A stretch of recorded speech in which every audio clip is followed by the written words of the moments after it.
17 गते तिथिको हिसाबले हामी चतुर्दशी तिथिमा छौँ। हामी बुढादालहरूको कुल पूजा नियमित रूपमा गर्दै आएको लगभग 400-500 वर्ष भएको हामी इतिहास पाउँछौँ। किंवदन्ती भनाइअनुसार हामी 15औं शताब्दीदेखि बुढादालहरूले निरन्तर रूपमा पूजा गर्दै आएको भन्ने पाइएको छ।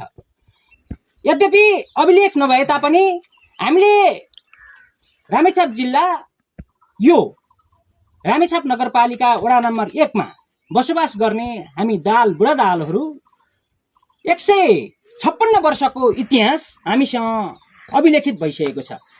राष्ट्रिय पुरातत्व विभागमा समेत हामी यहाँ आएर बसोबास गर्न लागिसकेपछि प्राप्त अभिलेख छ। त्योभन्दा अगाडि हाम्रा पूर्वजले पाउनु भएको वीरतामा हामी बसोबास गरेको भन्ने हामीसित वीरताको प्रमाणिक अभिलेख भएको कारणले गर्दाखेरि हामी वीरतावाल बुढादालहरू हौँ।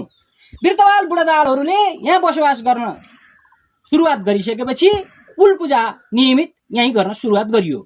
यहीँ नियमित कुल पूजा गर्न सुरुवात गरेको जुन थान छ त्यो थानमा अहिले गएर हामी कुल पूजा गर्नेछौँ।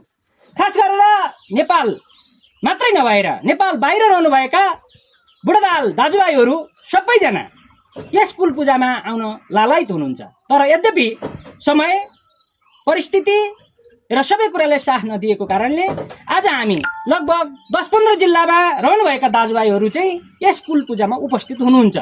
जुन तपाईँले यहाँ ब्याकग्राउन्डमा देख्नुभएको छ हाम्रो दाजुभाइहरू चाहिँ नेपाल अधिराज्यभरि फैलिएर बस्नुभएका दाजुभाइहरू उपस्थित हुनुहुन्छ।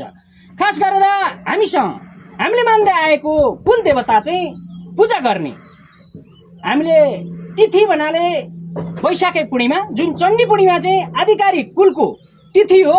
त्यो दिन चाहिँ बुढादालहरूले चाहिँ दुध बार्नुपर्ने चलन भएको कारणले गर्दाखेरि हामीले अघिल्लो तिथि पारेर गर्छौँ।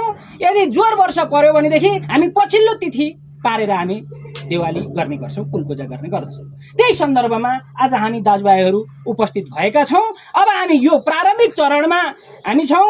हामीले कुल पूजा गर्नको लागि सुरुवातमा अघिल्लो दिन हामी बोका पर्सने काम गर्छौँ। कुललाई भोग दिने हामी भोग खाने देवता भएको कारणले हामी भोग दिन्छौँ। अघिल्लो दिन हामीले बोका पर्सिसकेका छौँ र आज चाहिँ हामी अब यहाँबाट बाजा गाजा सहित धामी सहित र त्यहाँ पूजा गर्नको लागि आवश्यक सामग्री सहित दाजुभाइहरू चाहिँ थानमा प्रवेश गर्नुहुन्छ। योभन्दा पछाडि हामी त्यो टिप्स प्रस्तुत गर्नेछौँ।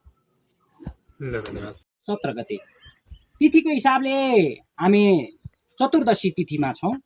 हामी बुढादालहरूको कुल पूजा नियमित रूपमा गर्दै आएको लगभग 400-500 वर्ष भएको हामी इतिहास पाउँछौँ। किंवदन्ती भनाइअनुसार हामी 15औं शताब्दी